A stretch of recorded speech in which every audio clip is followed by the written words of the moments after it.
Who created God? It is a question so bold, so unsettling, that for centuries people have whispered it only in the quiet corners of their own minds, afraid of what it might mean.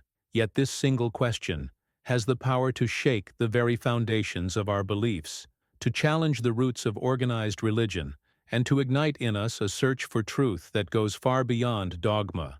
Edgar Cayce, often called the most extraordinary seer of the 20th century, did not run from this question. He faced it, head-on, refusing to dismiss it as heresy or silence it with vague theological answers.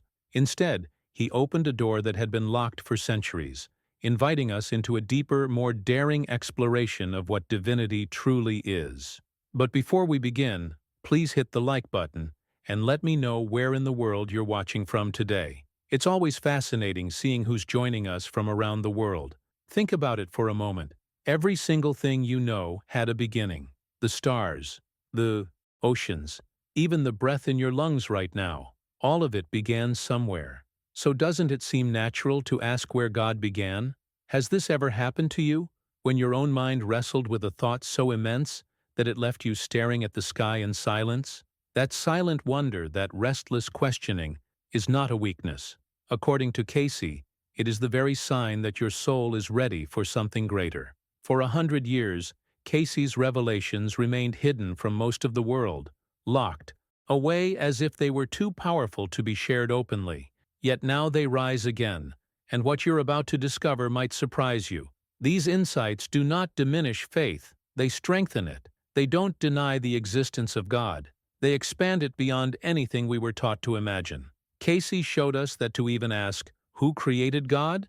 is to step into sacred territory, to approach a truth that cannot be confined to dogmas or creeds. He understood that the human mind, shaped by time and cause and effect, naturally seeks an origin for everything. If the universe began, if life itself appeared at some point, then why should God be different?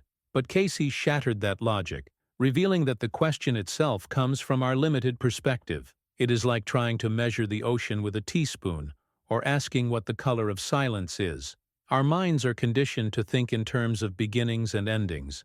But what if God exists beyond those categories?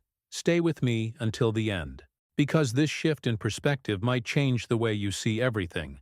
Cayce believed that those who dare to ask this question are not enemies of faith, but seekers ready to step beyond superficial answers. He respected the courage of asking, recognizing it as the soul's way of signaling its readiness for higher truth. Have you ever felt that same restlessness, that subtle discomfort, when the answers given to you felt too small for the magnitude of the question in your heart?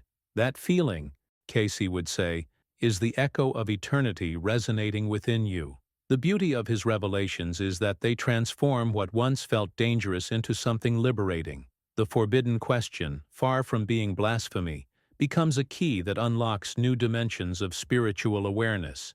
Rather than being an end, it is a beginning, a journey into mysteries so vast they cannot be contained by tradition alone. And it is here, right at this threshold, where Cayce invites us to walk further, to lean into the unknown, and to prepare ourselves for truths that stretch beyond what we have ever believed possible. So what lies beyond this first step? How do Cayce's words redefine our understanding of creation, eternity, and the divine itself? Stay with me, because what comes next will take us even deeper into the mystery. If reflections like these inspire you, make sure to subscribe so you won't miss the next insights we share here. This way, you'll always have a space to return to whenever you are. Seek clarity, transformation, and deeper understanding. For a long time, even letting this question breathe felt dangerous, as if a single curious thought could pull a thread and unravel centuries of certainty. That's why so many whispered it, and then swallowed it, afraid of the label, afraid of the backlash, afraid of what might surface if the surface cracked. Edgar Cayce walked straight into that tension and treated it not as rebellion, but as reverence. He understood something vital. When a question keeps returning, it's not an enemy of faith, it's a messenger. The fear around it doesn't prove it's wrong, it proves it's powerful, and power, properly directed, becomes transformation. It shapes mindset, informs decisions, and clears the fog that keeps us circling the same spiritual cul-de-sacs. Cayce reframed the very act of inquiry. Instead of a courtroom where the sacred is on trial, he invited a sanctuary where the sacred speaks. In that sanctuary, asking is not an offense, it's an offering. You bring your most honest doubt, lay it on the table, and watch how the hidden truth steps out from behind the scenes. The shift is subtle, but immense. Rather than trying to defend God with arguments, you allow the divine to reveal itself through revelations you can feel. That shift has impact. It loosens the tight fist inside the chest, the one gripping old explanations that no longer carry your weight. But the mind still presses. Everything begins somewhere. Causes make effects. Chains link backward to some first spark. So why not God? Cayce turns that logic in the light and shows its seams.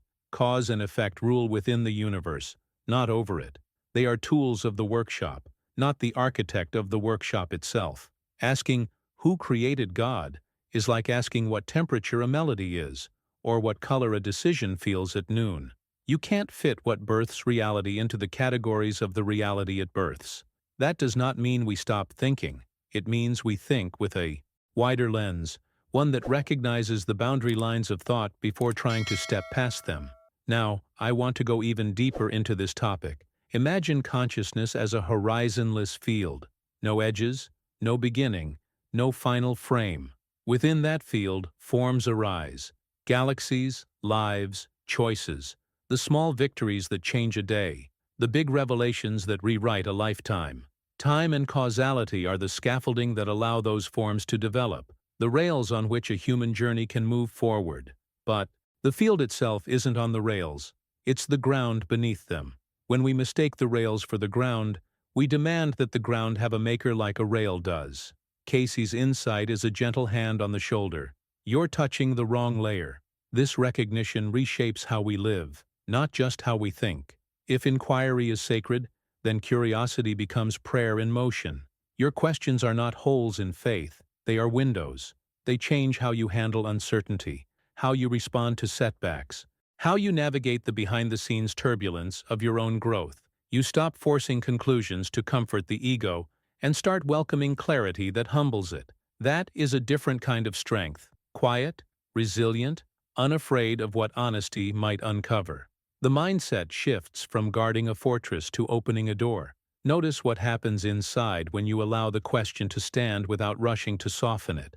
There's a widening, a spaciousness. Decisions stop being anxious reactions and start becoming aligned responses. You begin to sense that the sacred is not threatened by your curiosity, it's activated by it, and the impact ripples outward. Relationships feel less like negotiations and more like collaborations in meaning. Daily routines tilt toward purpose. Even your inner narration changes tone, from harsh verdicts to kind attention.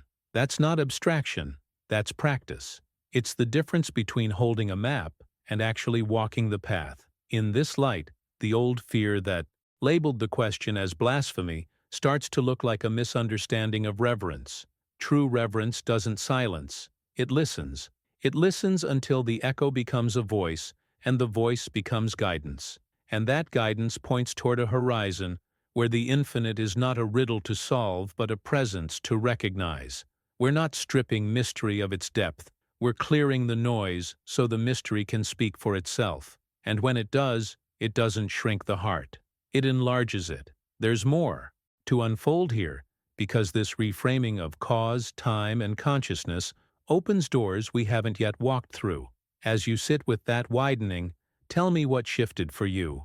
Write in the comments, "This makes sense to me," or "I'm also on this path." Naming it helps you anchor the insight, helps others feel less alone in their journey, and helps us trace how this question is quietly changing the way we see everything. When Cayce compared the human attempt to understand God with studying the entire ocean through a single drop of water, he wasn't dismissing our questions. He was showing the limits of our tools.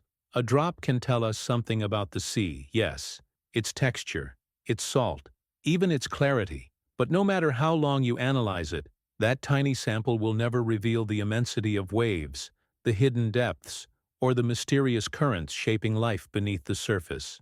In the same way, Our finite minds try to confine the infinite into manageable categories, forgetting that the categories themselves are creations of the very reality we are attempting to measure. That's why every time we ask, "Who created God?" we're still playing by rules that only apply within the stage of physical existence, not beyond it. Cayce understood that this question carries within it an assumption we rarely notice, that God is bound to the same physical laws that bind planets, atoms, and human lifespans. We assume beginnings and endings, causes and effects, as if the divine is another character in the drama of time. But what if God is not on the stage at all, but the very ground on which the stage rests? What if time and causality are not the rulers of the divine, but expressions of it? This was the hidden truth Cayce uncovered, one that quietly unravels the neat logic we often cling to. Our reasoning insists that everything must start somewhere, but the deeper revelation is that what gives rise to beginnings cannot itself have one.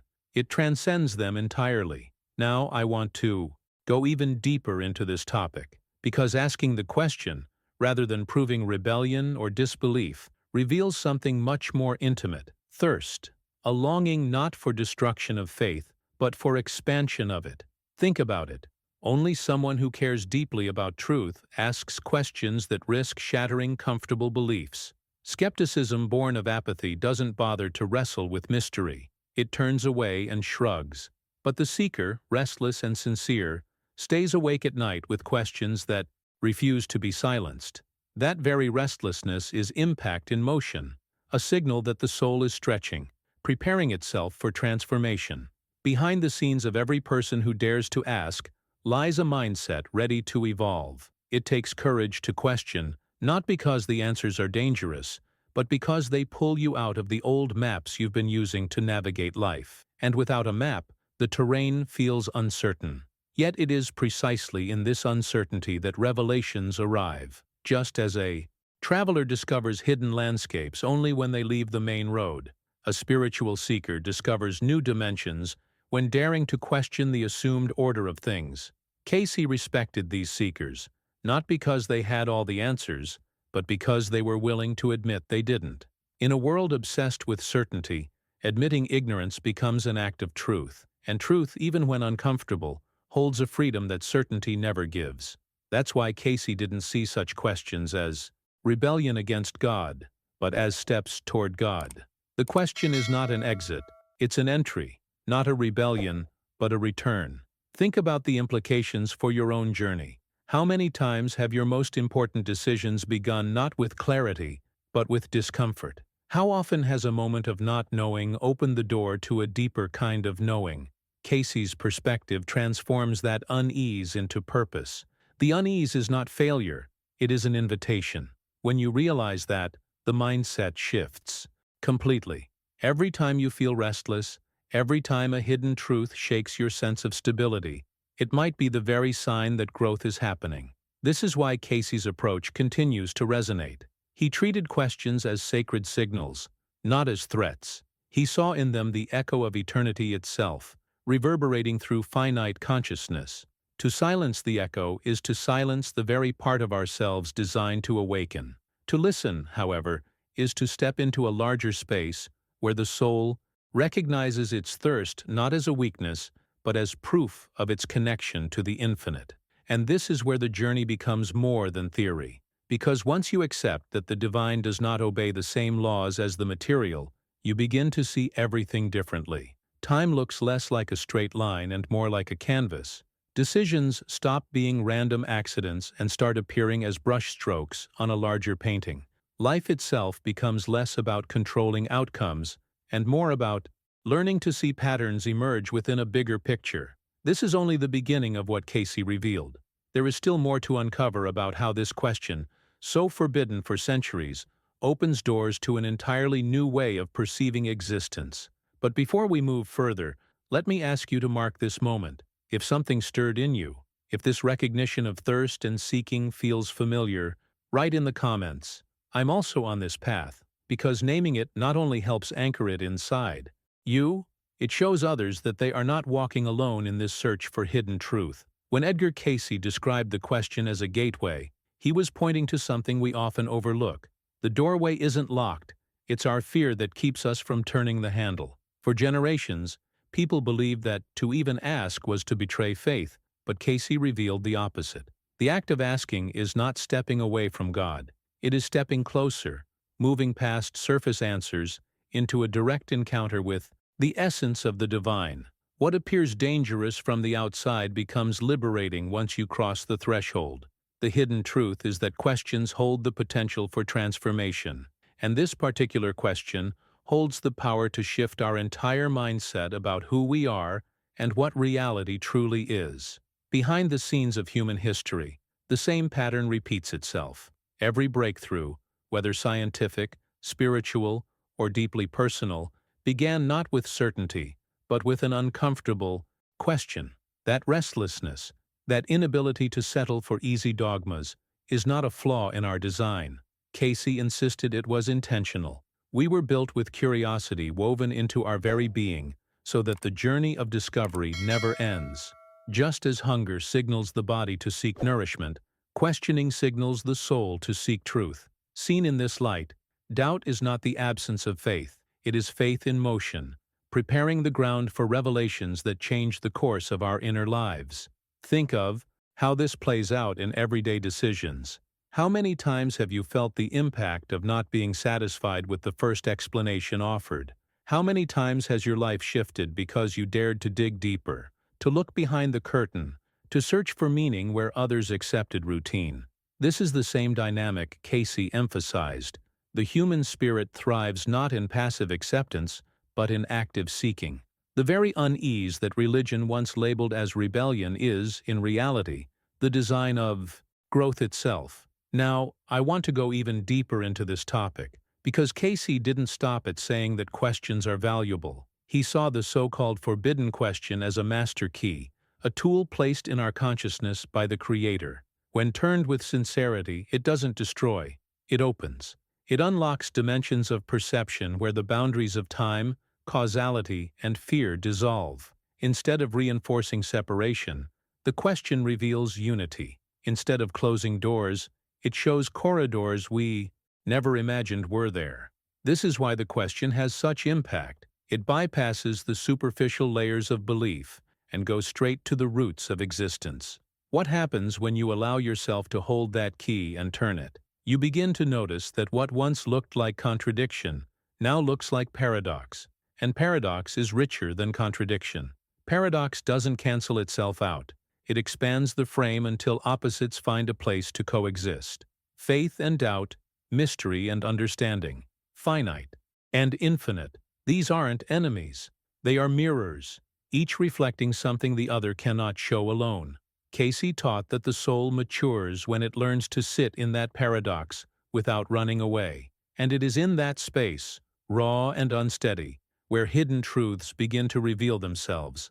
This realization changes the way you move through your personal journey. No longer are challenges viewed as punishments or tests designed to break you.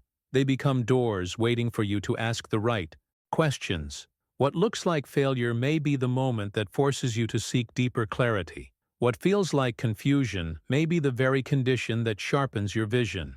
Seen from this perspective, even suffering transforms into a language, one that speaks of growth, awakening, and eventual integration.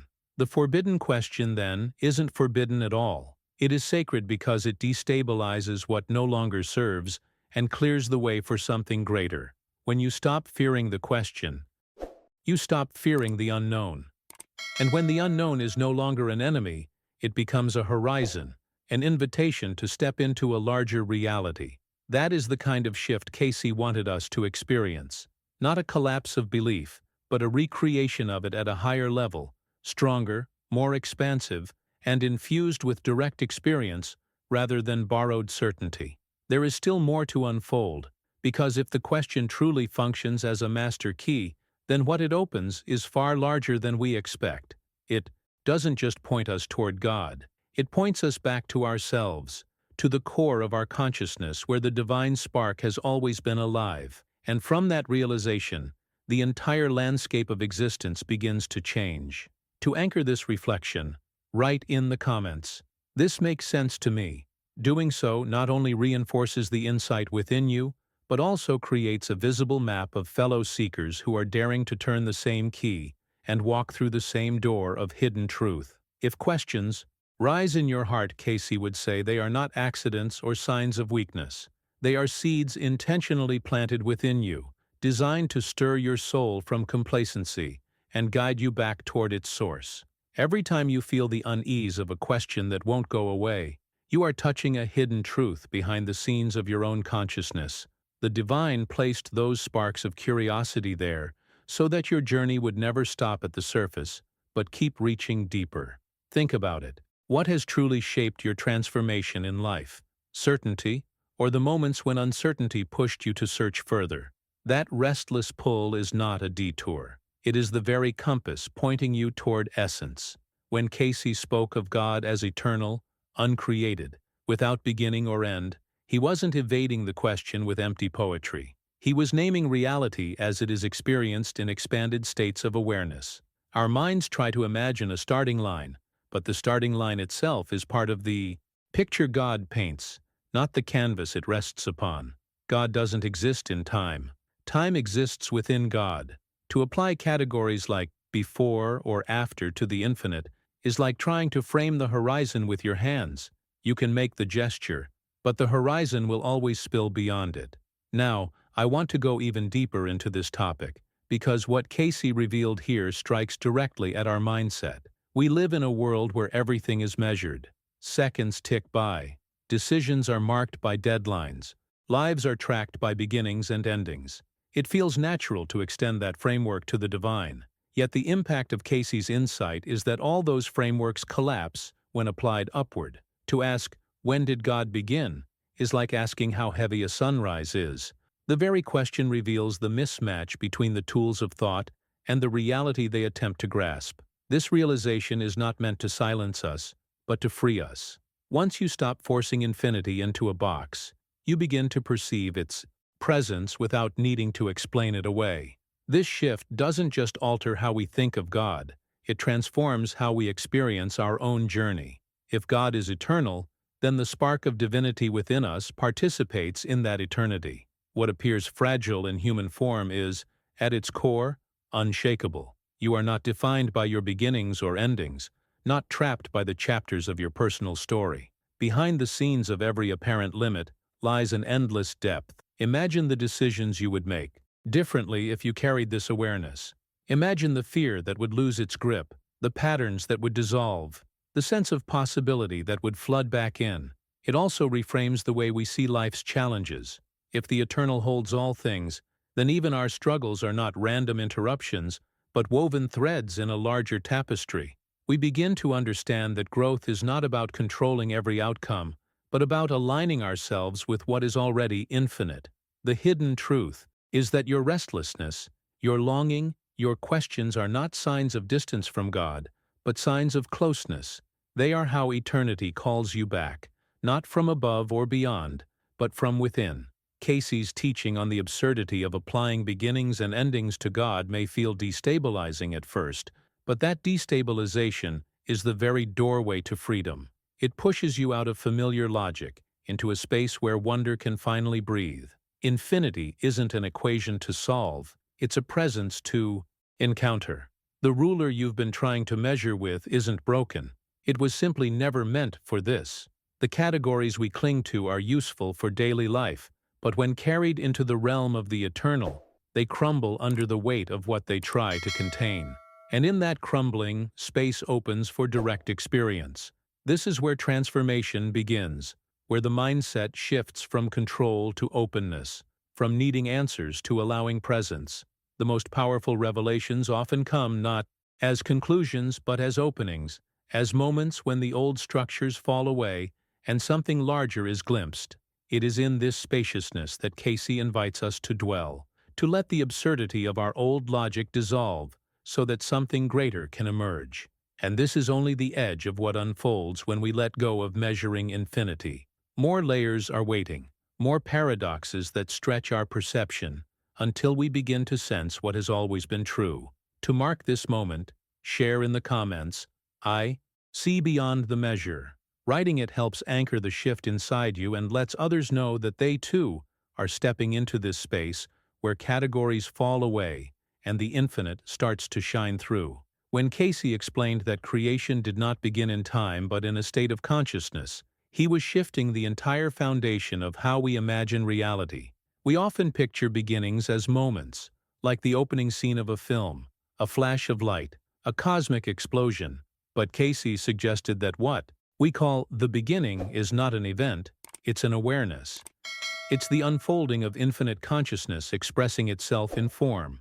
The universe is not a story that started one day and will eventually end another. It is the continuous expression of being itself. This reframes everything. Instead of thinking of creation as something distant in history, it becomes a living presence we are part of right now. That's why he described God not as an entity within creation, but as pure consciousness, the origin that underlies all origins. If you strip away time, space, and causality, what remains isn't nothingness. It is awareness itself, boundless and eternal. God doesn't exist as one more thing in the universe. God is the condition that makes existence possible in the first place. To say he was never created isn't to dodge the question. It is to reveal that creation itself flows from his nature, the way light flows from the sun. There is no moment when the sun decides to shine. Shining is what it is. In the same way, God's being is eternal presence, and from that presence, all reality arises. Now, I want to go even deeper into this topic because Cayce didn't stop at naming God as consciousness. He spoke of an infinite ocean of potentiality, a metaphor so vivid that it transforms the way we see our own lives. Picture that ocean, vast, immeasurable, without shore. From its surface rise waves, each wave unique, temporary, carrying a form, a motion, a story. Yet no wave is separate from the ocean. Each is the ocean taking shape for a moment before dissolving back into the fullness from which it came. In the same way, existence itself rises and falls as expressions of the eternal. Galaxies, civilizations, even the thoughts that pass through your mind are waves, distinct but never disconnected. This image reveals something profound about our journey. If God is the ocean, then every decision, every transformation, every hidden truth uncovered in our lives is part of the movement of those waves. Some rise gently, others crash with force, but all are sustained by the same depth beneath. When you feel overwhelmed by change, when life feels like it is breaking apart, it helps to remember that the ocean is never broken. The surface shifts, but the depth remains steady. That depth is what Cayce called pure consciousness, God as the eternal ground of being. Behind the scenes of our experience, this insight changes everything. It shifts mindset from fear to trust, from clinging to forms to recognizing the stability beneath them. It shows that the search for beginnings and endings is misplaced. The real discovery is not when the first wave appeared, but the ocean that makes every wave possible. The impact of this realization is not abstract. It touches the way we live. We stop seeing ourselves as fragile drops cast adrift and begin to recognize ourselves as movements of something infinite.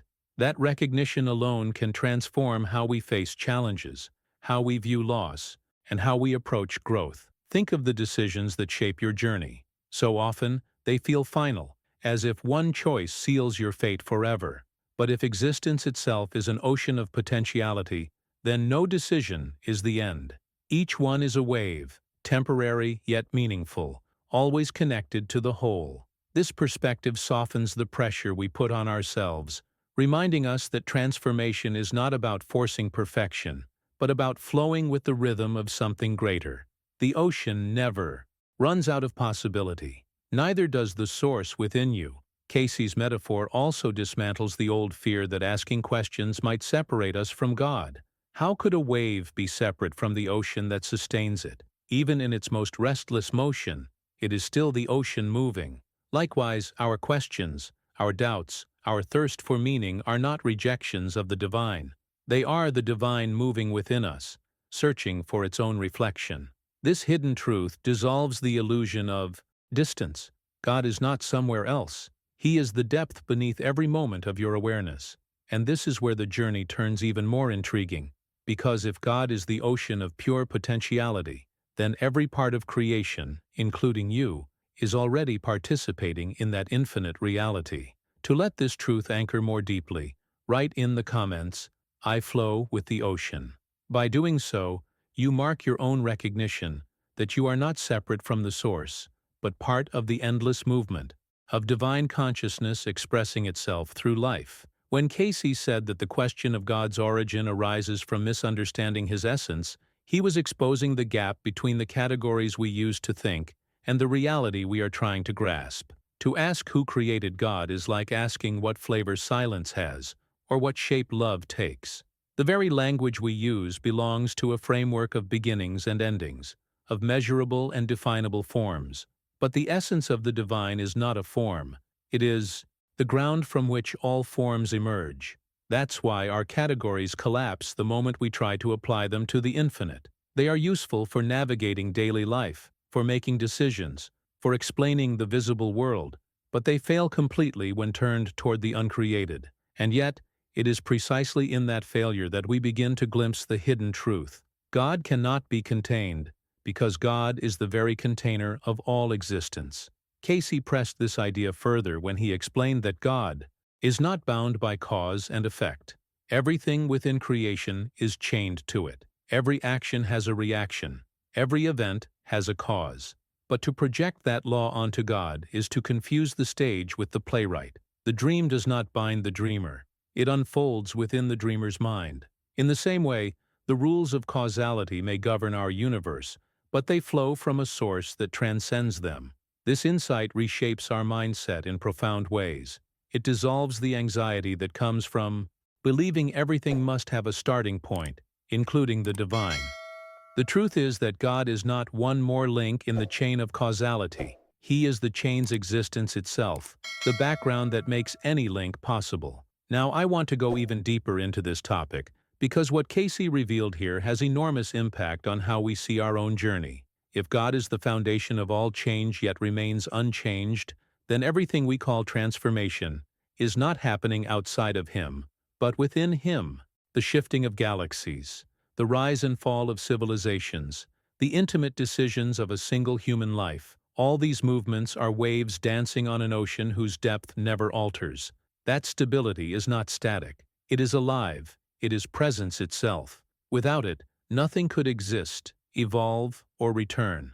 Behind the scenes of every fluctuation you see in the world is the permanence of divine consciousness holding it together.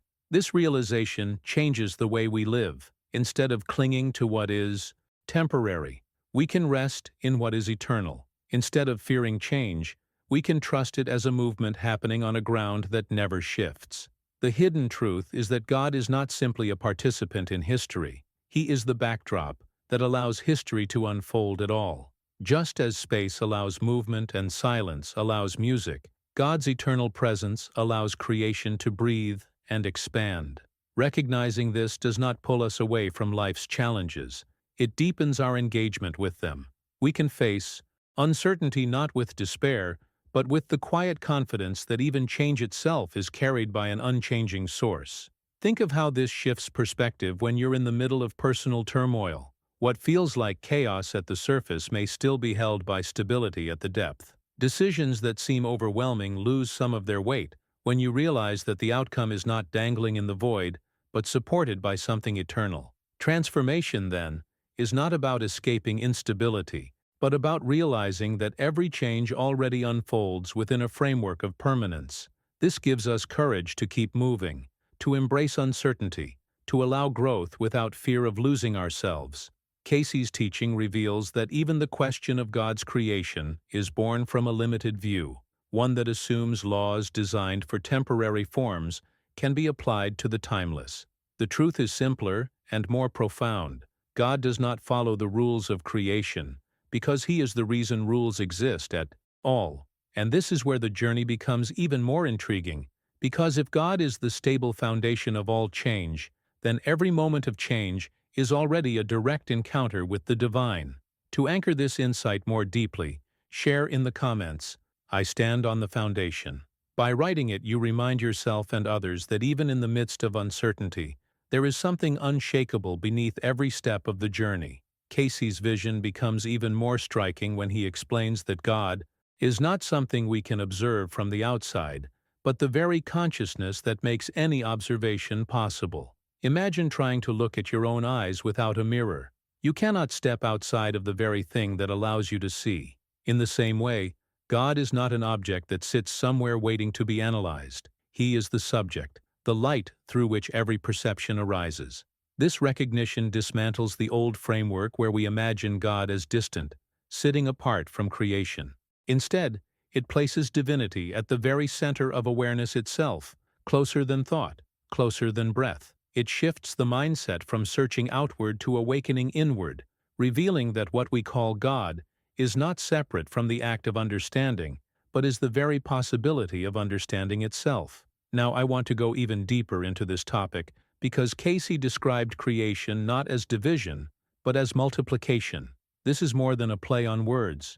It is a hidden truth about the way the infinite expresses itself. In ordinary math, division reduces the whole into smaller fragments, each carrying less than the original.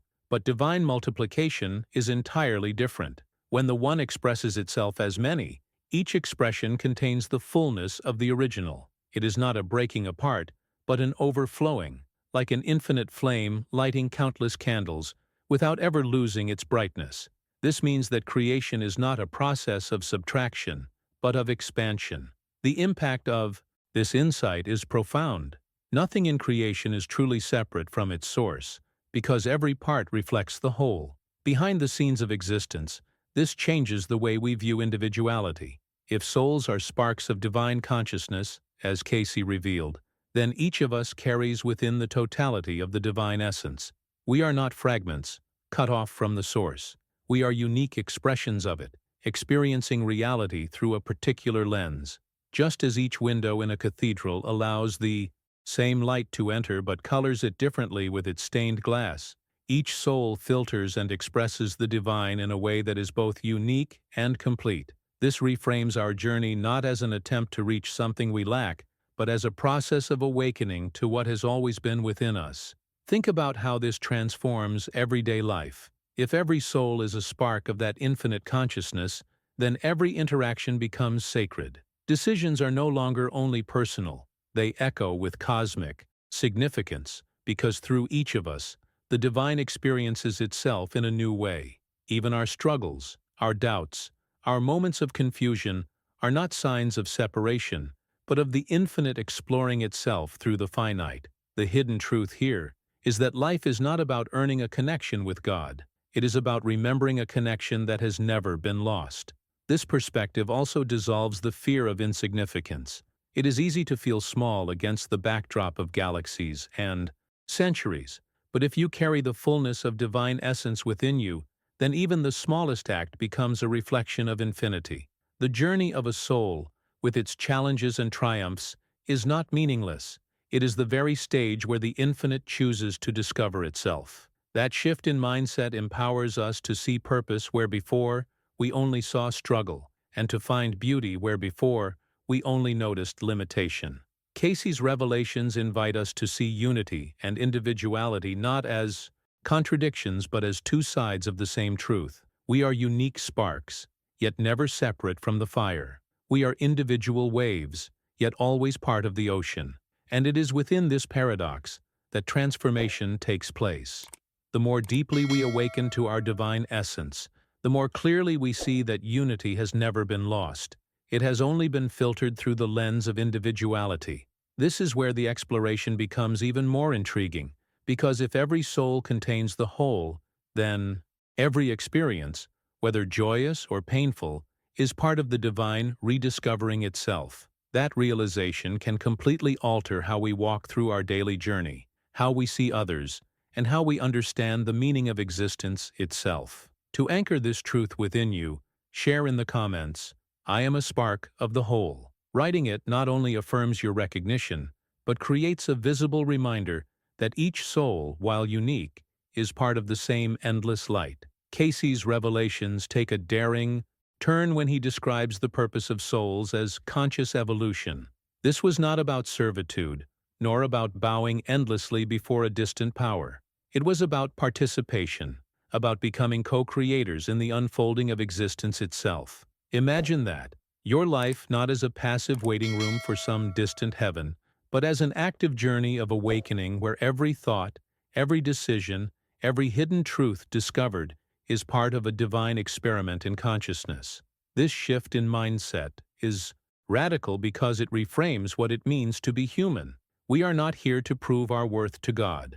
We are here to express His essence through our unique perspective. The impact of this idea is enormous because it moves spirituality from blind obedience to creative collaboration. He compared God to an inexhaustible spring, pouring forth life without ever diminishing. From this source, souls emerge like drops of water from a fountain, each carrying the purity of the origin, yet the spring itself remains endlessly full.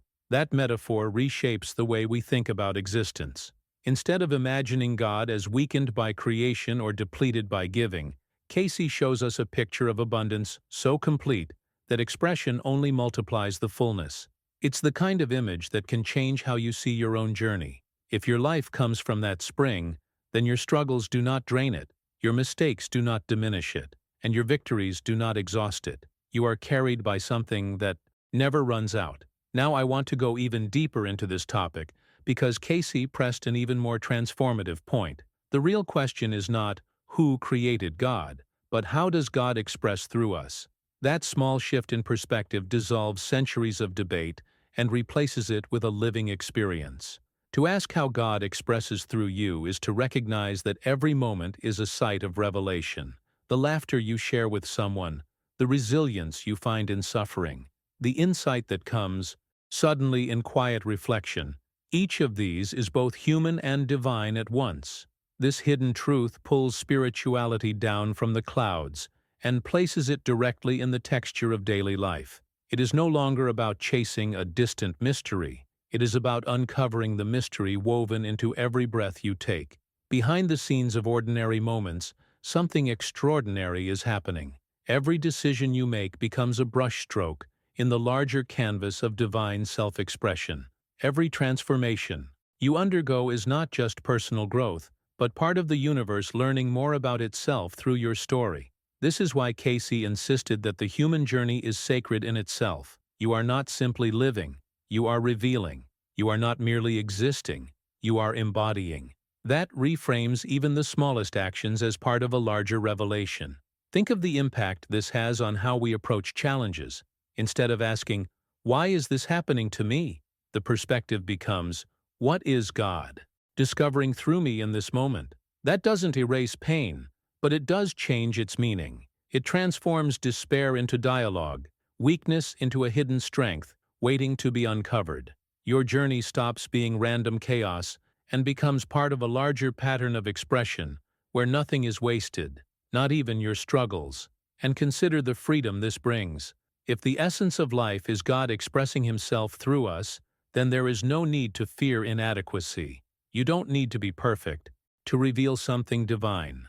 Even your imperfections are colors on the palette, part of the painting that could not exist without them. It's a reminder that the divine doesn't just flow through victories, but also through the behind-the-scenes work of resilience, patience, and courage when the outcome is uncertain. This way of seeing invites a different kind of responsibility too. If we are co-creators, then how we live matters not only to us, but to the whole. Our choices ripple outward, carrying the potential to illuminate or obscure the divine spark. That awareness doesn't crush us with pressure. It empowers us with purpose. Life becomes less about survival and more about expression, less about clinging and more about allowing. The more you sit with this, the more you realize that the question of God's creation dissolves naturally. The focus shifts away from origins and into presence, away from speculation and into participation. The living reality is not a God who began, but a God who continues to express, and you are part of that expression. This recognition has the power to transform not just belief, but the way you experience yourself in every moment. And it leads us into even more profound territory, because if each human experience is both divine and human at once, then every encounter, every relationship, every moment of awareness becomes an opportunity to rediscover the infinite through the finite. To let this truth echo inside you, write in the comments, "I am an no" expression. Putting it into words will help you embody the realization that your life is not separate from the divine story, but one of the ways it tells itself through time. Cayce described separation as one of the great illusions of our existence. Souls may drift through lifetimes believing they are isolated, cut off, abandoned in a vast universe, but this forgetting is not the same as being lost. Unity has never been broken. It only becomes veiled by the experience of individuality. It is as though we are actors who become so absorbed in a role that we temporarily forget our true identity. The stage feels real, the struggles feel urgent, and yet behind the scenes, the actor never ceases to be who they are. In the same way, the soul never ceases to be one with its source. What we call separation is merely the shadow cast by forgetting, not the truth of our essence. This recognition is powerful because it reframes our longing for connection as a memory trying to resurface rather than a distance we must travel. Now, I want to go even deeper into this topic because Cayce revealed something even more startling. Time itself is an illusion of consciousness.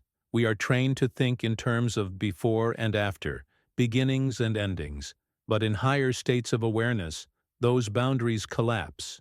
Past, present, and future are not a straight line but a single field of existence. It is as if our consciousness, focused on material life, forces us to watch reality frame by frame, while the entirety of the film already exists in full. From the perspective of eternity, nothing is waiting to happen, and nothing has been lost. It is all present simultaneously. This hidden truth has an impact that goes far beyond philosophy. It touches how we understand memory, destiny, and even the decisions that shape our journey. If time is an illusion, then what we call progress or delay takes on a different meaning. The soul's growth is not a race against a ticking clock, but an unfolding of awareness within the eternal present. Our setbacks do not remove us from destiny. They simply offer another lens through which to view the infinite now. This realization transforms the way we respond to challenges. Instead of being crushed by regret or paralyzed by fear of the future, we begin to see each moment as part of a larger tapestry where nothing is wasted. It's not about escaping the illusion of time, but about recognizing that time itself is a tool consciousness uses to explore itself. In sequence, behind the scenes of every event in our lives, there is a depth we rarely glimpse. Cayce insisted that God exists in timeless eternity, not bound by the measurements that govern our world. To ask when God was created is to miss the point entirely, because He is the very dimension within which time unfolds. Imagine eternity not as endless years stretching forward, but as the still point from which all years, all ages, and all experiences radiate. Our linear perspective blinds us to this reality, much like staring at a single thread and forgetting it is woven into a greater design. Yet once this perspective widens, everything shifts. Death no longer feels like the end.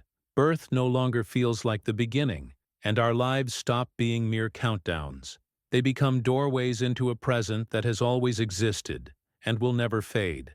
This insight can completely transform mindset and daily experience.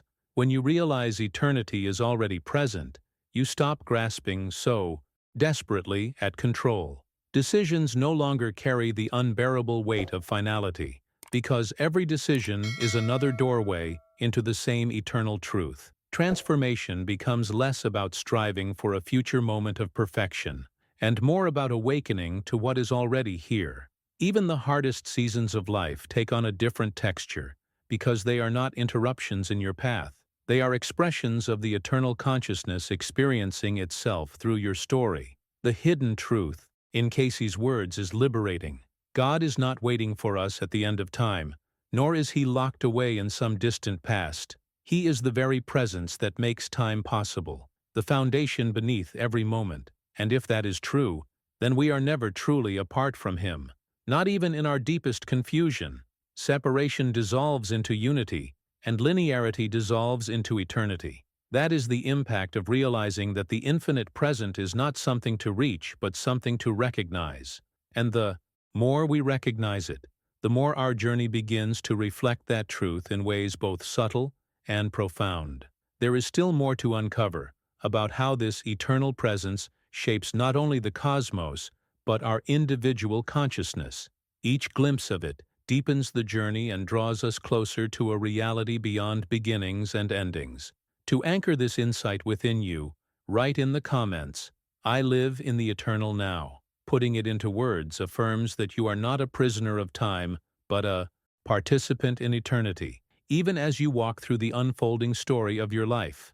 Cayce emphasized that linearity, as frustrating as it often feels, is not a mistake. It is a tool. Time, with its sequence of moments, births and deaths, beginnings and endings, provides the framework through which we rediscover truths that were always eternal. Without this sequence, without the sense of before and after, the journey of awakening would have no contrast, no movement, no unfolding.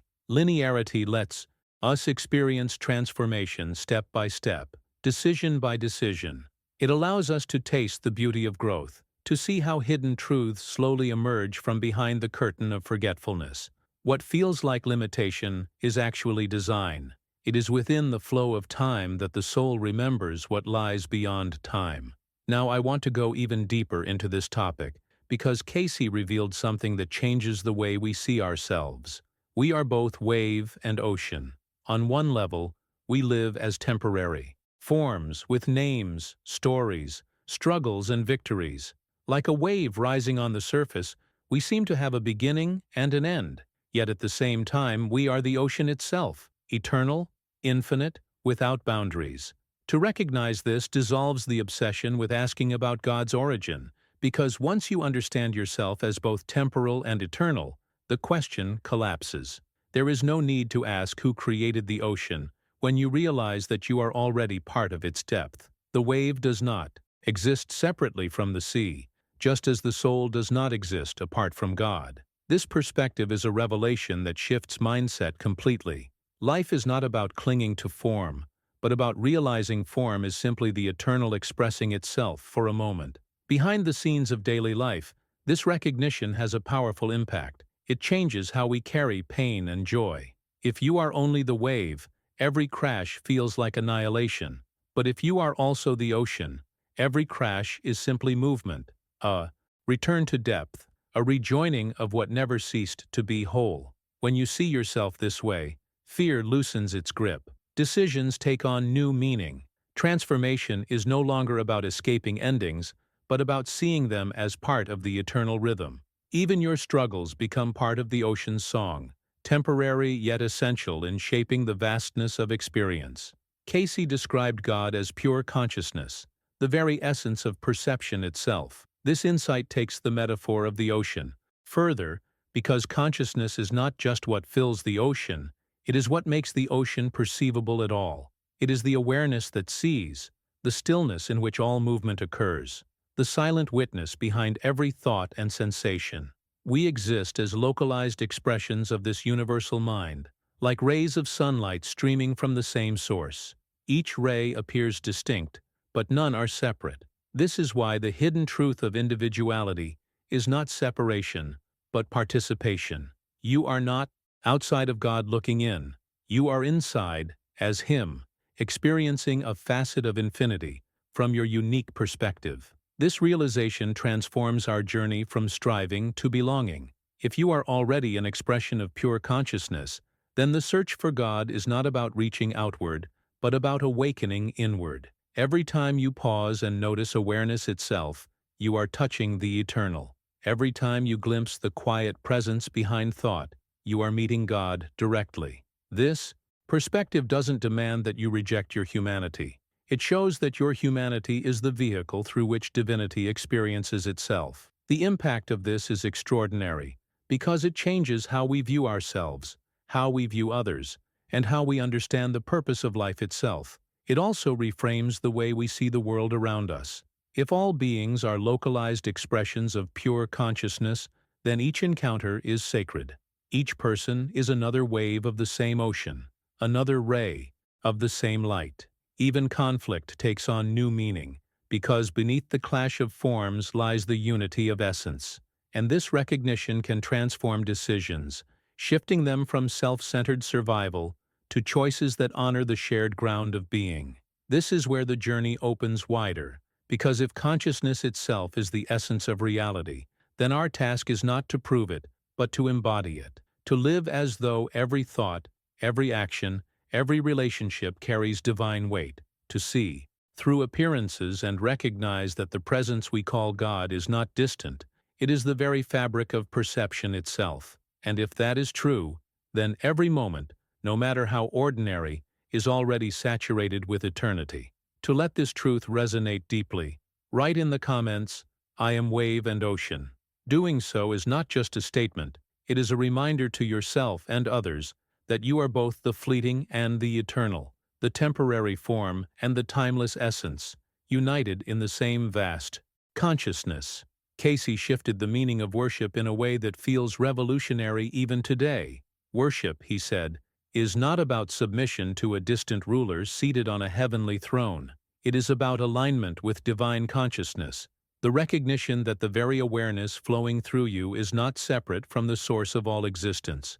In this light, worship is not an act of lowering yourself. It is an act of remembering yourself. It's not about giving power away, but about acknowledging the hidden truth that the same presence sustaining the stars is the same essence sustaining your breath. This changes everything. Worship becomes less about rituals and more about resonance, less about reciting words, and more about tuning yourself to the frequency of the eternal. Now, I want to go even deeper into this topic, because Cayce insisted that the most direct way to discover God is not by searching outside, but by investigating your own consciousness. Every moment of genuine awareness becomes a window into universal divinity. When you stop and notice the fact that you are aware, you are already touching the eternal. That awareness is not a product of the brain alone. It is the infinite field in which all thoughts, sensations, and experiences arise. It is like realizing that the mirror is not defined by the reflections it holds. No matter what appears, joy, sorrow, confusion, or clarity, the mirror of consciousness remains unchanged, always capable of reflecting. This is the impact of Cayce's teaching, that by turning inward, we find the doorway to the infinite already open. Behind the scenes of our everyday lives, this realization has extraordinary consequences.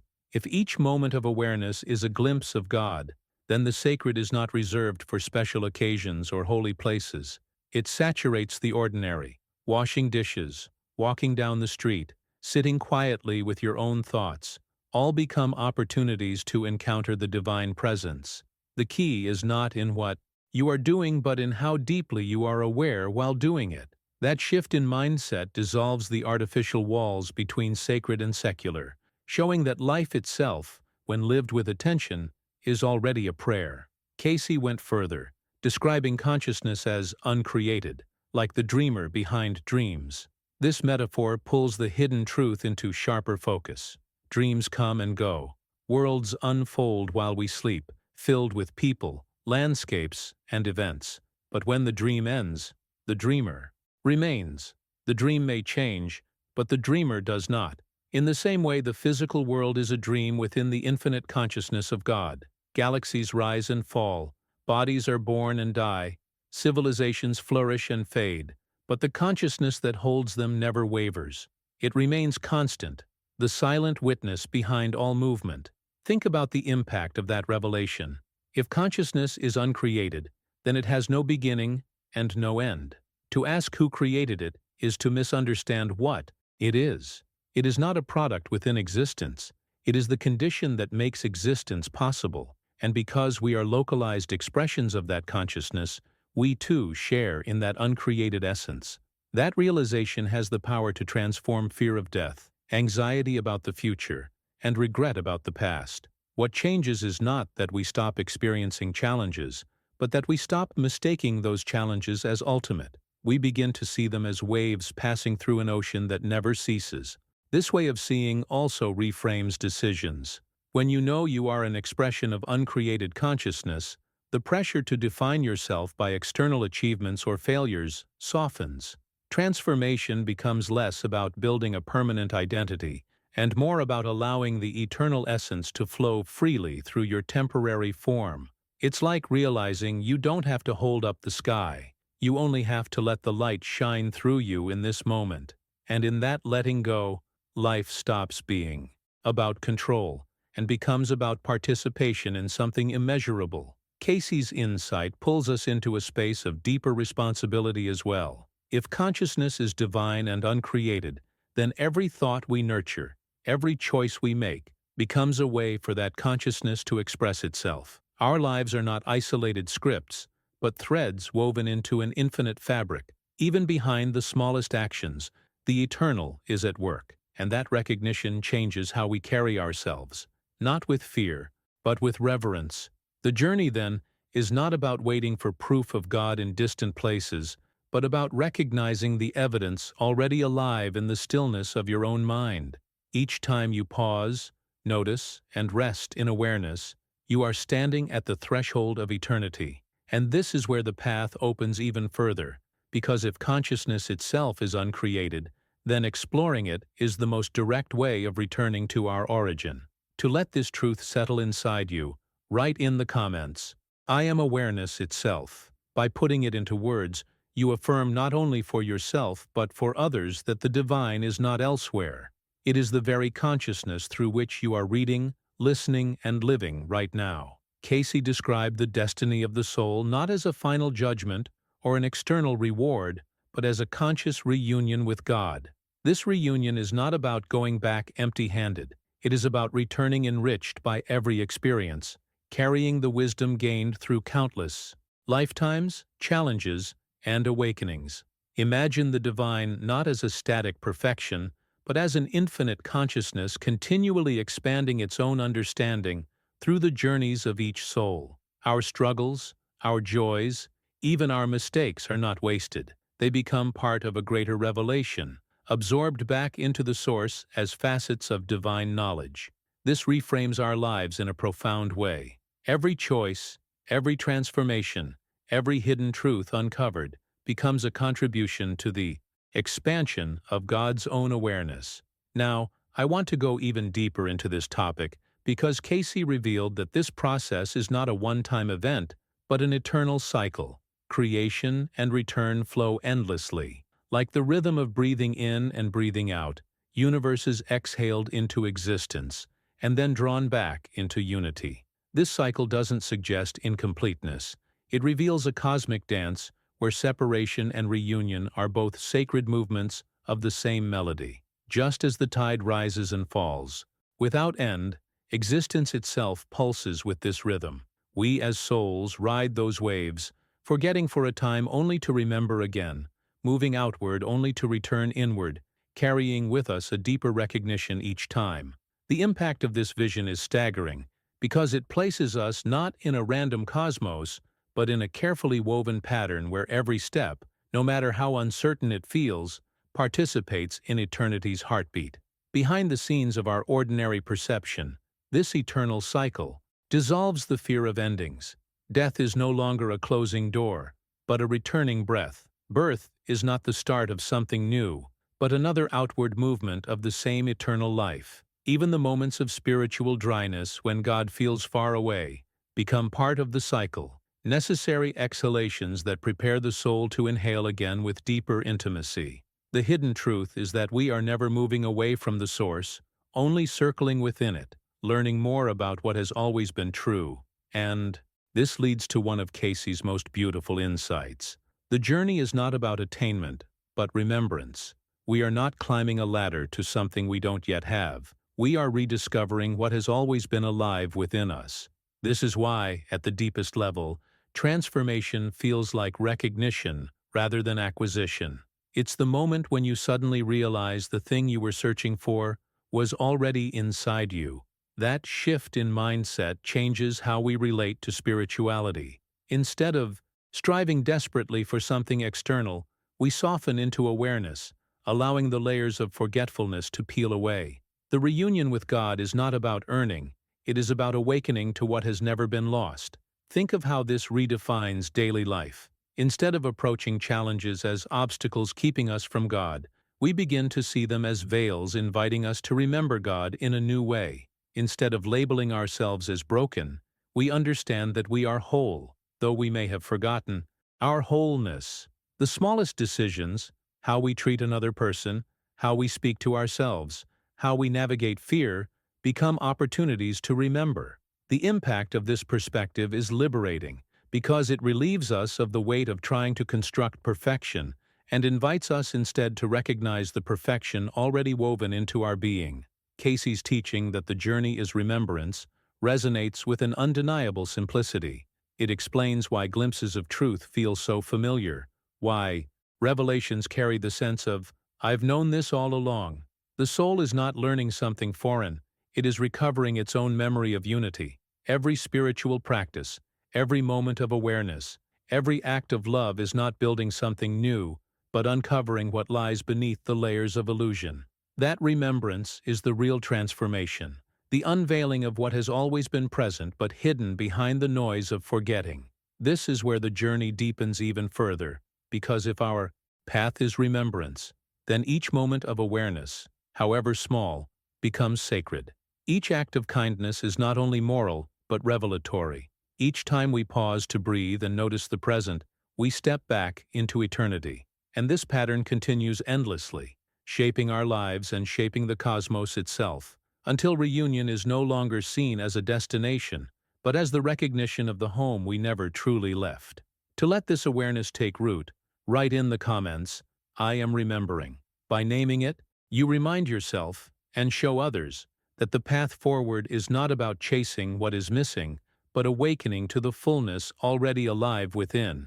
Cayce revealed something that feels at once unsettling and liberating. The greatest questions, the ones that seem impossible to answer, dissolve not through more words, but through silence.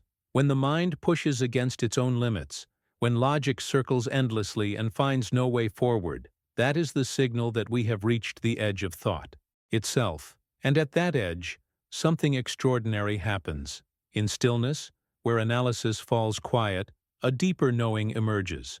It is not an intellectual conclusion, but a direct experience, like tasting water instead of describing it. Silence becomes the space where revelation breaks through, not as explanation, but as presence. This is the hidden truth. The most supreme answers are not spoken. They are lived in the stillness of awareness. Now, I want to go even deeper into this topic, because Cayce's insight takes an even more transformative turn. He suggested that we are not simply seekers of God, but that God is seeking himself through us. This flips the entire mindset we've inherited about spirituality. It is not a story of us climbing toward a distant deity, struggling to reach what feels unreachable. Instead, it is God expressing himself as us, experiencing his own infinity through our finite lives. Every longing for truth, every restless question, every spark of wonder is not you reaching upward alone. It is the divine within you, pulling you back into remembrance. Your journey is not separation ending in reunion. It is unity playing out as exploration, as though God hid himself in your heart, so he could rediscover himself through your awakening. The impact of this perspective is profound. Suddenly the question, "Who created God?" transforms. It dissolves like mist under sunlight, because the question itself is born from a misunderstanding. God is not an object with a beginning to be traced, but the very essence of being itself. And through human experience, that essence is continuously unveiling itself. Your life, in all its complexity, the struggles, the decisions, the transformations, the quiet hidden truths you uncover, is God living eternity in form. Behind the scenes of your story, divinity is both the author and the character, the witness and the actor, the one who asks and the one who answers. This reframes what it means to live. If every moment is God, experiencing himself through you, then nothing is wasted. No season of life, however difficult, is without meaning. The setbacks you thought were detours may be the very points where the divine encounters itself most deeply. The joys you feel are not just personal, They are expressions of eternity tasting its own abundance. Even your longing for clarity is sacred, because it reveals God's longing for Himself through the window of your awareness. Life stops being a test of worthiness and becomes an unfolding revelation. That recognition changes mindset at the core. Instead of striving to earn divinity, you realize you are embodying it. Think of the hidden truth here. When you look inward and sense your own awareness, you are already touching the eternal. When you love, forgive, or create, you are already participating in God's self-expression. The journey ceases to be about chasing something external and becomes about allowing what already lives inside you to shine more clearly. Transformation happens not by adding something new, but by letting go of the layers that obscure what has always been present. This is why silence is so powerful. In stillness, the noise of separation fades, and the reality of unity reveals itself effortlessly. And yet, this does not end the journey. It deepens it. If God is seeking Himself through us, then every human being is part of this divine exploration. Each person you meet is another expression of the same infinite consciousness, another perspective through which God discovers Himself. That means every interaction, no matter how ordinary it seems, carries sacred weight. It also means that awakening is not a solitary process, but a shared unfolding, where each spark of remembrance adds to the collective illumination. This perspective opens an entirely new way of understanding purpose. Your role in the world is not small or insignificant. You are a vital thread in an infinite fabric, a unique expression of the eternal discovering itself through your choices, your experiences, your being. And as this recognition grows, life itself transforms into a celebration, a living reminder that we are not just asking about God, but embodying the question and the answer all at once. To let this truth settle deeper in you, write in the comments, "God seeks through me." By naming it, you affirm not only for yourself, but for others, that the search was never about reaching outward. It was about realizing the divine has always been alive, within, longing to awaken through your journey. If you've stayed with me until now, it means this message resonated with something deep inside you. That's exactly why I'd love for you to subscribe. You'll always find content here that nurtures reflection, offers hidden truths, and helps you on your journey of transformation. And if you felt that connection, let me know in the comments by writing, "I'm with you until the end." It's a beautiful way of showing that this conversation touched your heart. A simple like on this video is also a wonderful way to keep this current of light flowing. A small gesture that tells me we're walking this path together. And before you go, there's a video right here that complements everything we've explored. Click and continue with me over there.